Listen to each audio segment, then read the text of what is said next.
Praise the lord. ఈరోజు దేవుని వాగ్దానము సామెతల గ్రంథము 8వ అధ్యాయం 34, 35 వచనములు.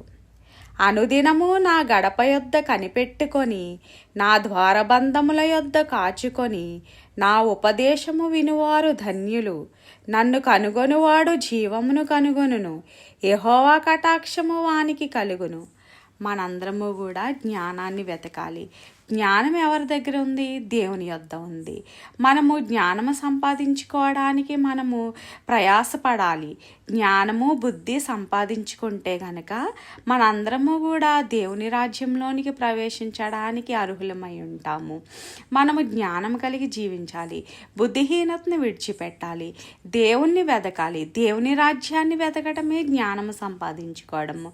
జ్ఞానం అనేది దేవుని యొద్ద నుండి వస్తుంది. మనుషుల యొద్ద నుండి వచ్చేది కాదది.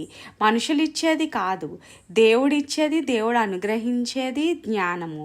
కాబట్టి మనం జ్ఞానము కలిగి బుద్ధి కలిగి జీవించినట్లయితే దేవుని రాజ్యంలోనికి ప్రవేశించడానికి మనకి అర్హత వస్తుంది. అదేవిధంగా మనము జీవ పునరుద్ధానంలోనికి వెళ్ళడానికి కూడా జ్ఞానం ఎంతో సహాయపడుతుంది. ఎవరైతే జ్ఞానం కలిగి జీవిస్తారో అలాంటి వారు ప్రభువుని కనుగొంటారు. ప్రభువుని కనుగొన్న వారు ఎప్పుడూ కూడా క్షేమంగాను సురక్షితంగాను ఉంటారు. దేవుని రెక్కల చాటున వారు భద్రపరచబడతారు. అలాంటి భద్రత మనందరికీ కూడా ప్రభువైన యేసుక్రీస్తు తండ్రి అనుగ్రహించునుగాక. మనందరము కూడా జ్ఞానం సంపాదించుకొని జీవ పునరుద్ధానమును పొందుకొనడానికి ప్రభువైన యేసుక్రీస్తు తండ్రి మనకి ఆయన సహాయం అనుగ్రహించునుగాక. ఆమేన్. హల్లెలూయా.